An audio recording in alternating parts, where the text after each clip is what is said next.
Shelley Laurel, he was thrilled to gain a son as well, her 3-year-old boy, Michael.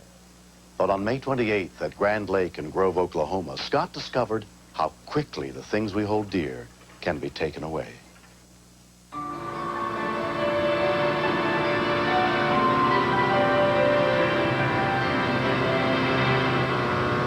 Michael was just sitting in between my legs because he wanted to be by the wheel. He had never been out on a boat before.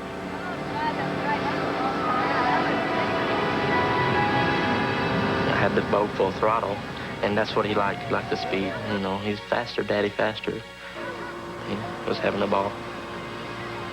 Michael's mother, Shelley, and Scott's sister were also in the boat. We got almost to the end of the lake, and we turned around and started coming back. It was Memorial Day weekend, so there was a lot of boats out there.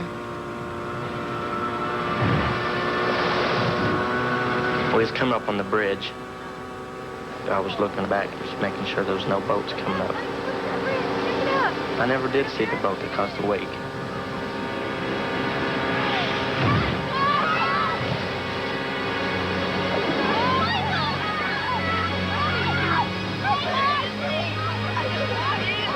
I was just yelling, Michael, Michael. I looked around and I couldn't see him. I didn't know where he was. Jim Spencer and his wife were coming in from fishing when they saw the accident. The boat was going in a pretty good full circle at full throttle, and I was concerned about the boat coming back and running over somebody. At that time, I heard a little scream, and I looked up at the boat. Michael was still in it. It was going fast. And I just thought for sure Michael was going to stand up, get thrown out. Bill Homewood also came over to help pull the family out of the water. Consequences of the motor coming across somebody in the water is devastating. It's just like sticking your hand in a meat grinder. Just try to get up there. Circle with the ball man. We picked Scott up, and I asked him how much gas his boat had in it. He said it just filled it up. I thought, my gosh, that thing will run for 3.5 hours. I was close enough to where I could holler at him, telling him just to stay down. I was very worried because it was full throttle, and if it would have straightened out and hit something, Michael, as small as he was going to be seriously injured, if not killed. The only idea I had at the time was for Scott to get back in the boat. We had enough power with our boat to get alongside it. But because every time it would hit its own wake, it would skitter out again and make a tighter turn. It was difficult to estimate when to go in and try it. Watch your boat right here. Scott missed, and that was really scary for me because the boat prop couldn't have missed him more than a foot. You all right? I told him, don't try that again, but we'll figure out some other way to do this.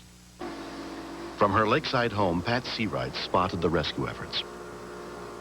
There just didn't seem to be anything that any of the boats could do. That boat was just, it was just wild. I couldn't see how anything could save this child.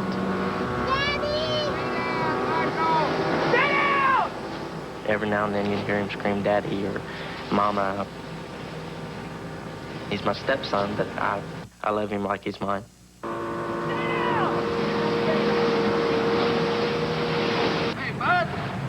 17-year-old Matt Reeves was working at the family business in the nearby marina. The runaway boat with little kid in it. No, let's let him away from her. Okay. Matt's father, Roy, was also working that day.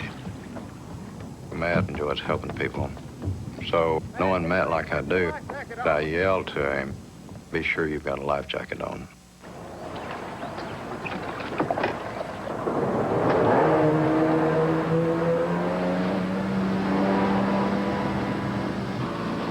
here comes this kid on a wave runner.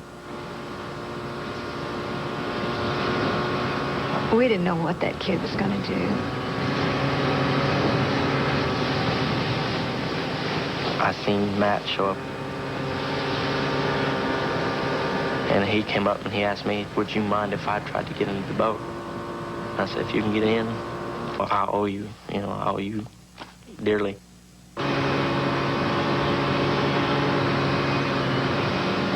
Matt has a reputation for being a wild man on the lake. He rides that wave runner all the time.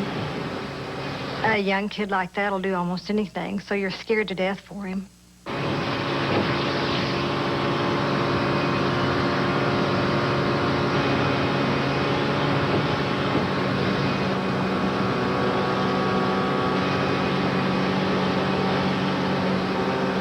After I saw Matt go in and then back off, I got to thinking, that's my boy out there. If the runaway boat hits him or knocks him off the wave runner, he's going to be chopped by the prop. It was scary.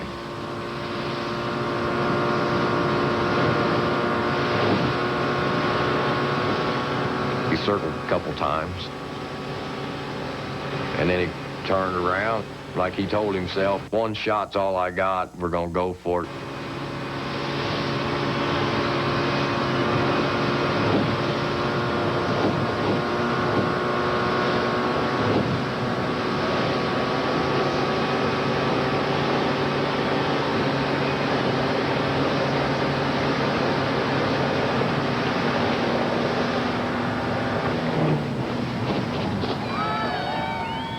After I shut the boat down, everybody in the boats were cheering, and horns were blowing and blasting. And Michael, he was shaking. I kind of realized what I did, and my nerves were kind of shaking, and I couldn't hardly pick him up.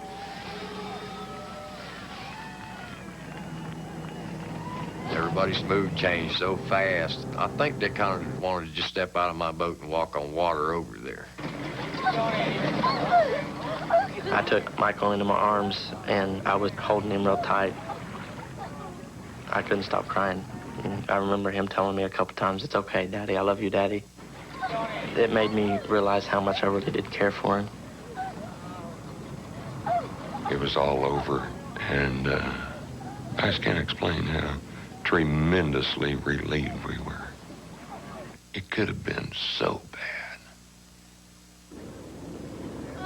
I turned to Matt, and I said, "I'd like to shake your hand, young man." About that time, the lake patrol boat pulled out. I turned around to look for Matt, and he was gone. Off into the sunset.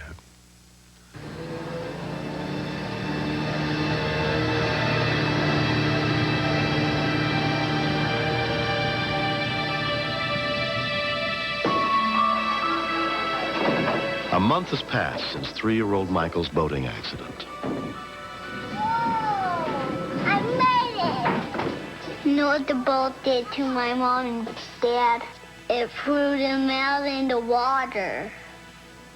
It went around and around the circle again, and I was scared to stand up. But Matt Reed got me out of that boat. He's the hero. Matt Reed is like Batman. Label myself as a hero. I guess I had to do what I had to do, or what anybody could do. I love the water. If I'm not around water, I'm not comfortable. Lake Patrol Officer Jim Allred investigated the incident.